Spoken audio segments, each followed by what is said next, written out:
इस हफ्ते गोल्ड ने अपना ऑल टाइम हाई ब्रेक कर दिया है और फिर एक नया ऑल टाइम हाई लगा है। क्या इसका मतलब है कि नेक्स्ट हफ्ते हम लोगों को गोल्ड $3500 के करीब देखने को मिल सकता है? चलिए आइए जानते हैं इस वीडियो के अंदर और फिर बात करते हैं नेक्स्ट वीक हम लोग किस तरह से गोल्ड के अंदर ट्रेड कर सकते हैं। तो शुरू करते हैं वीडियो को।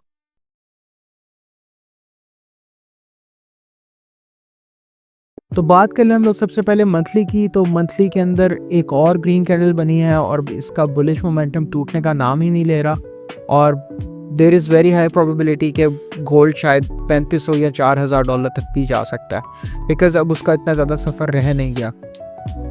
अगर बात कर लें हम लोग वीकली की, तो वीकली के अंदर आप लोगों को पता होगा लास्ट एनालिसिस के अंदर मैंने यहाँ से H4 के हिसाब से आपको एक ट्रेड बताई थी। अगर आप लोगों ने वो ट्रेड लिया है तो आप लोगों का पिछले हफ्ते का प्रॉफिट बहुत अच्छा बना है, ये आप लोग देख सकते हैं।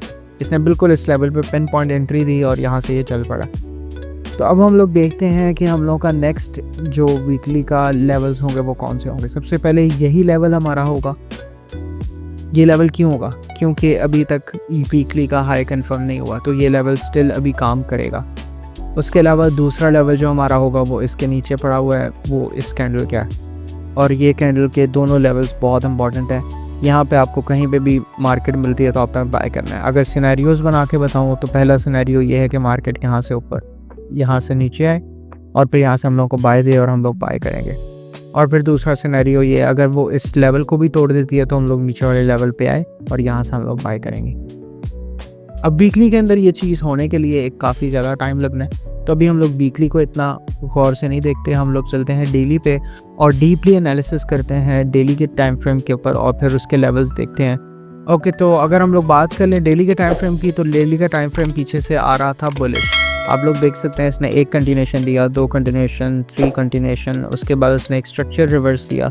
स्ट्रक्चर रिवर्स पे हम लोग सेल नहीं करते और स्ट्रक्चर रिवर्स पे सिर्फ यहाँ से रीटेस्ट पे सेल होता है और ये भी हम लोगों ने ट्राई किया था, बट यहाँ से हम लोग का एसएल हिट हो गया था, बट कोई बात नहीं, हम लोग को नीचे से बाय मिल गई थी। अब अगर हम लोग बात कर लें इस रिवर्सल के बाद इस रिवर्सल की, तो आप लोग देख सकते हैं कि गोल्ड ने अपना ट्रेंड दोबारा कंटिन्यू रखा है और वो अभी भी बुलिश ही है और बहुत अच्छे मोमेंटम के साथ बुलिश है। बट यहाँ पे एक चीज़ आप गौर से देख सकते हैं, ये जो कैंडल थी इसकी बॉडी देखें, ठीक है, उसके बाद इस कैंडल की बॉडी देखें और इस कैंडल की बॉडी देखें, इनमें बहुत ज़्यादा फ़र्क है। फ़र्क इस तरह मोमेंटम आहिस्ता आहिस्ता मार्केट का कम हो रहा है। इसका मतलब है कि अब एक हेल्दी रिट्रेसमेंट का दोबारा से टाइम आने वाला है और अगर मार्केट एक हेल्दी रिट्रेसमेंट लेती है तो फिर लेवल्स फाइंड आउट करते हैं कि कौन कौन से लेवल्स होंगे जो की लेवल्स होंगे जहाँ से हम लोग को ट्रेड मिल सकती है। तो सबसे पहले जो हमारा लेवल होगा वो होगा ये, ठीक है। दूसरा लेवल जो होगा हमारा वो होगा ये, ओके। और जो तीसरा लेवल होगा हमारा वो होगा ये। अब यहाँ से अगर हम लोगों को नेक्स्ट वीक के अंदर इसका हाई कंफर्म होता है और मार्केट रिट्रेसमेंट स्टार्ट करती है तो हम लोग यहाँ से बाय लेंगे। पहला सिनेरियो डन। ओके, तो सेकंड सिनेरियो हमारा क्या होगा कि अगर मार्केट इस लेवल को भी ब्रेक कर जाती है तो नीचे वाले लेवल से हम बाय लेंगे।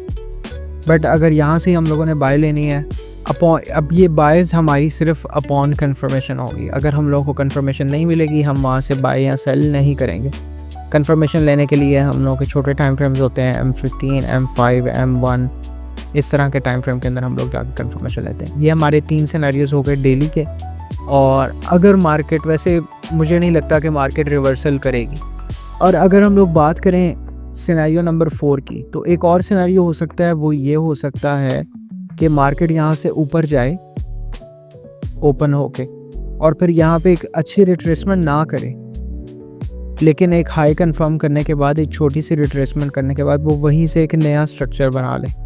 इस सूरत के अंदर, इस सिनेरियो के अंदर हम लोग ट्रेड नहीं करेंगे, ठीक है। अगला हफ्ता हम लोग का फ्री जाएगा। ऑब्वियसली ट्रेड कर सकते हैं लेकिन वो स्कैल्पिंग होगी, वो हम लोग M15, M30 के अंदर जाके करेंगे। अब ये हमारे डेली का टाइम फ्रेम अगर क्लियर हो गया तो हम लोग चलते हैं H4 के टाइम फ्रेम के अंदर और देखते हैं वहाँ पे कौन कौन सी अपॉर्चुनिटीज़ बनी हुई हैं। तो अगर H4 टाइम फ्रेम की बात कर ली जाए तो आप लोग देख सकते हैं लास्ट वीक क्या हुआ है। लास्ट वीक इसने अपना स्ट्रक्चर यहाँ पे रिवर्स किया है। रिवर्स करने के बाद इसने एक कंटिन्यूएशन दिए। कंटिन्यूएशन देने के बाद ही अगर ये एक बार और कंटिन्यूएशन दे देता तो हम लोग का H4 के अंदर ट्रेंड बन जाता। अब इस बारे में मैंने आपको लास्ट एनालिसिस के अंदर भी बताया था। अब हमारे यहाँ से ट्रेंड नहीं बना बिकॉज इसने यहाँ पे हम लोग का लो कंफर्म नहीं किया। लो कंफर्म नहीं किया बिकॉज ये एंगल्फ कैंडल नहीं थी। बहुत सारे लोग यहाँ कंफ्यूज हो रहे थे कि ये एक एंगल्फ कैंडल है। अगर आप यहाँ पे पढ़ें इस कैंडल की क्लोजिंग किधर है, तो इस कैंडल की क्लोजिंग ऊपर लिखी हुई है 3035.575 और इस कैंडल की अगर हम लोग हाई की बात करें तो हाई कितनी लगी हुई है 3035.635। इसका मतलब है ये हाई ज़्यादा ऊपर है बनिस्बत इसके क्लोजिंग के, तो ये हमारा एक वैलिड लो नहीं है। और ये वैलिड लो होने के बावजूद यहाँ पे इसने एक डाइवर्जेंस दी है। अब जिन्होंने मेरा RSI डाइवर्जेंस का कोर्स किया और मैंने आप लोगों को ये लास्ट एनालिसिस के अंदर भी बताया था, मैं उसकी वीडियो भी यहाँ चला दूँगा कि यहाँ से अगर हम लोगों को RSI के अकॉर्डिंग कोई ट्रेड मिलती है तो वो ट्रेड हम लोग ज़रूर लेंगे। हम लोग की ट्रेड एंट्री थी यहाँ से, बिल्कुल यहाँ से पेन पॉइंट एंट्री हम लोगों ने ली है। मार्केट दोबारा एक बार आई है उसका ब्रेक इवन हिट करने के लिए, बट हमारा SL यहाँ से नीचे ही होता है जब तक इस जोन को मार्केट नीचे क्लोज नहीं कर जाती। और आप लोग देख सकते हैं इस जोन के नीचे मार्केट क्लोज नहीं की, यहाँ से हम लोगों की बाय की एंट्री थी और बाय हमारी कितनी अच्छी चली है। अगर हम लोग H4 के नेक्स्ट की बात कर लें, नेक्स्ट क्या हो सकता है, सबसे पहले हम लेवल्स मार्क डाउन कर लेते हैं। लेवल्स हमारा पहला ये लेवल होगा, इसके बाद हमारा जो सेकंड लेवल होगा वो हमारा ये लेवल होगा, और इसके बाद जो थर्ड लेवल होगा हमारा वो हमारा ये लेवल होगा। Now there is very rare chance कि मार्केट इस लेवल तक आए, बहुत ज़्यादा चांस होंगे कि मार्केट इन दोनों लेवल तक आए, और इससे भी ज़्यादा चांस होंगे जो मैंने आपको चौथा सिनेरियो बताया डेली का, मुझे इस बार उसके होने के ज़्यादा चांसेस लग रहे हैं। तो अगर सिनेरियोज़ की बात कर ली जाए, सबसे इजी और सबसे सिंपल पहला सिनेरियो ये हो सकता है कि यहाँ से हम लोगों ने बाय लेनी है अपॉन कंफर्मेशन। सेकंड सिनेरियो क्या होगा, यहाँ से इस लेवल से हम लोग बाय लेंगे। थर्ड सिनेरियो हमारा ये होगा कि मार्केट यहाँ से नीचे आती है, यहाँ से हम लोग को बाय मिले तो हम यहाँ से ज़रूर लेंगे। अब इन तीनों लेवल्स पे आपने बाय की ट्राई नहीं करनी, आपने यहाँ पे भी बाय नहीं करना, यहाँ पे भी बाय नहीं करना, यहाँ पे भी बाय नहीं करना। अगर यहाँ पे आते हैं और हम लोग को किसी छोटे टाइम फ्रेम के अंदर स्ट्रक्चर शिफ्ट मिलता है, या एक छोटे टाइम फ्रेम के अंदर लेट्स से M1 के अंदर हम लोग को एक बुलिश ट्रेंड दोबारा से बनता हुआ मिलता है, तो हम लोग यहाँ से बाय करेंगे। और ये आपने सारी एंट्रियाँ नहीं लेनी होती हैं, आपने सिर्फ अपॉन कन्फर्मेशन यहाँ से बाय या सेल करना होता है। सेल की अभी कोई गुंजाइश नहीं है, सेल हम लोग नहीं करेंगे। और जैसे कि मैंने आपको डेली के ऊपर एक वो चौथा सिनेरियो दिया था, मैं इसके ऊपर भी आपको देता हूँ। अभी तक मार्केट ने हाई यहाँ पे भी कंफर्म नहीं किया। व्हाट इफ मार्केट यहाँ से ओपन होती है, ऊपर जाती है, एक हाई कंफर्म करके छोटी सी रिट्रेसमेंट के साथ वो अपना स्ट्रक्चर कंटिन्यू कर देती है, तो इस सूरत में हम लोगों ने ट्रेड नहीं करनी। अपना कैपिटल सेफ रखें, आने वाले दिन मार्केट के काफ़ी टफ होने वाले हैं बिकॉज जो ट्रंप की ट्रेड वॉर चल रही है उसका मार्केट पे बहुत ज़्यादा गहरा असर हो रहा है। अगर आपको H4 टाइम फ्रेम की भी समझ आ गई तो अब हम लोग चलते हैं H1 पे। मैं ज़रा ये लेवल्स रिमूव कर दूं। तो अगर H1 की बात कर लें, H1 ने क्या किया, H1 ने पिछले हफ्ते हम लोगों को यहाँ पे एक कंटिन्यूशन दे दिया था और हम लोग एक दूसरे कंटिन्यूशन के वेट में थे कि एक और कंटिन्यूशन हमें मिल जाए जिससे हमें कंफर्म हो जाए कि H1 के अंदर ट्रेंड बन चुका है। बट मार्केट ने क्या किया, मार्केट ने हमें एक कंटिन्यूशन तो दे दिया, हमें खुश करने के बाद मार्केट ने उसी स्ट्रक्चर को रिवर्स किया और फिर दोबारा कभी वहाँ पे मार्केट दोबारा नज़र नहीं आई।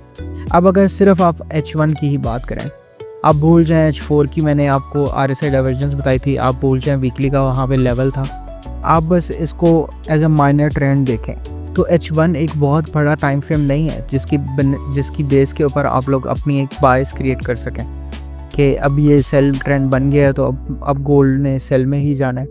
अगर आप यहाँ से देखें तो मैं आपको हर सिनेरियो के अंदर एक चीज़ एक्सप्लेन किया कि हम लोग बाय अगर ट्रेंड जा रहा है तो हम लोग सेल में कब बैठेंगे, स्ट्रक्चर के रिवर्स होने के बाद उसके उसी लेवल के रीटेस्ट पर हम लोग वहाँ से सेल में बैठेंगे। तो अगर उसी चीज़ को आप इन्वर्टेड में देखें कि यहाँ पे सेल ट्रेंड बना हुआ है, ठीक है, यहाँ पे सेल ट्रेंड बनने के बाद मार्केट यहाँ से रिवर्स हुई है, ऊपर की तरफ जाना शुरू किया। मार्केट ने अपना लेवल ये वाला तोड़ा है, ये जो लास्ट लेवल था मैं आपको मार्क करके दिखाता हूँ, ये वाला लेवल मार्केट ने तोड़ा है अपना, ठीक है। तोड़ने के बाद इसने यहाँ पे रीटेस्ट दिया है, ये कुछ सिनेरियो इस तरह का बनता है।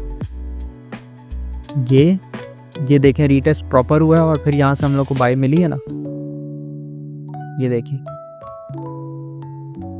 रीटेस्ट हुआ है। यहाँ से अगर आप लोगों ने बाय की होती इसके नीचे एसएल होता आप लोग एंजॉय कर रहे होते ये वाली सारी ट्रेड। पर खैर कोई बात नहीं, अगर आप लोगों ने मिस कर दी तो हम लोग आगे देखते हैं। यहाँ से एक कंटिन्यूशन, 2 कंटिन्यूशन, यानी हम लोग का दोबारा से बुलिश ट्रेंड स्टार्ट हो गया H1 के अंदर। अब बुलिश ट्रेंड स्टार्ट हुआ है, तीसरा कंटिन्यूशन यहाँ पे। अब देखें, जो मैं आपको H4 के ऊपर एक चीज़ एक्सप्लेन कर रहा हूँ, यहाँ डेली के ऊपर भी मैंने आपको सिनेरियो नंबर 4 बताया। अब अगर मार्केट यहाँ से ऊपर गई है, इसने एक हेल्दी रिट्रेसमेंट नहीं ली, इसने ऊपर जाके अपना हाई कन्फर्म करके छोटी सी रिट्रेसमेंट के साथ स्ट्रक्चर शिफ्ट दे दिया।